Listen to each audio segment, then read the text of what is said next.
Eder, Mac, Pallister. Sono qua. Caro amore mio, buongiorno. Occhio amore mio, importante il 19 dicembre 1981, perché eravamo io e te, me lo ricordo. Caro amore mio, come ieri nel letto a guardare la televisione, aspettando domani. Uomo va dopo via, chiama fra poco. Ok, sono tenace, finirà amore caro.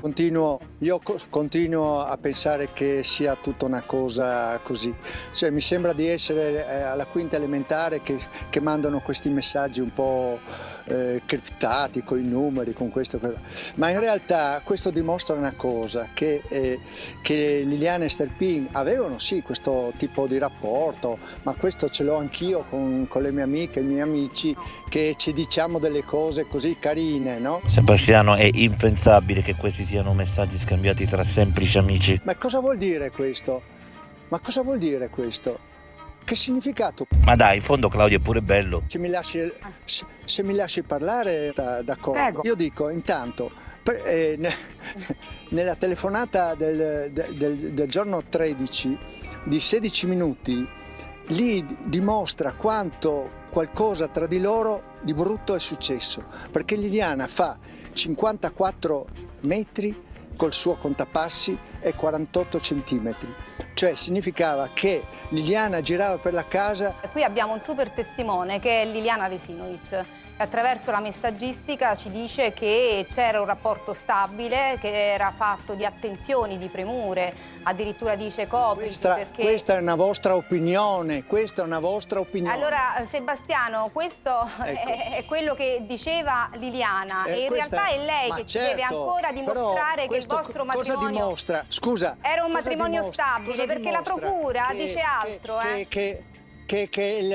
Ma dai! La procura dice che il vostro era un matrimonio evidentemente insoddisfacente, alla pagina 6 della richiesta di archiviazione. Quindi è lei che ci deve dimostrare che esiste una relazione fra lei e Liliana ancora stabile e ancora viva. Scusami, Io non devo dimostrare niente. Ascolta un momento me, Sebastiano. Che si vergogni il signor Sterpin che parla di Liliana che non c'è più qua, di una persona che non è più. Parliamo della Come si permette? Come vi permettete voi? La sera prima della scomparsa di Liliana, alla cena dei famosi amici, Sebastiano e Liliana andavano d'amore d'accordo? C'era tensione nella coppia, lo dicono le persone che erano a cena con loro e che noi abbiamo personalmente sentito. C'era, per favore, dai. C'era tensione, tant'è che quando sono scesi in strada... Ma chi lo dice? C'è una coppia di Adriana ed Enzo, ed Enzo dice addirittura, ma sentito, dai, per favore, che io lo posso spiegare qual è il problema. Visentini mi deve far parlare.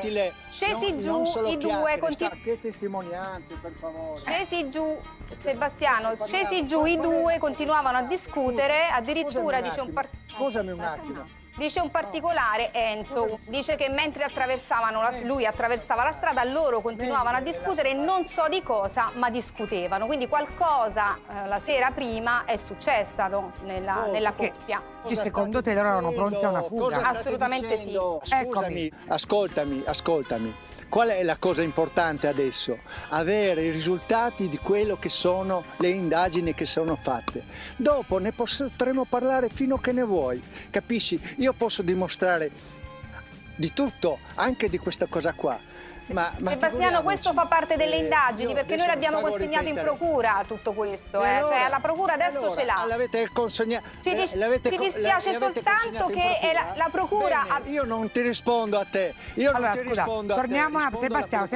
Sebastiano, solo chi è malafede ormai può fingere che non ci fosse un rapporto tra Claudio e Liliana, cosa che a mio avviso è stata nitida e lampante dal primo istante di questa tragica vicenda. Cosa dimostra? Non dimostra niente, sono solo cose che si usa qua a Trieste, ciao amore mio, quello o quell'altro, se vediamo. Ehi, non dimenticare di iscriverti a questo canale.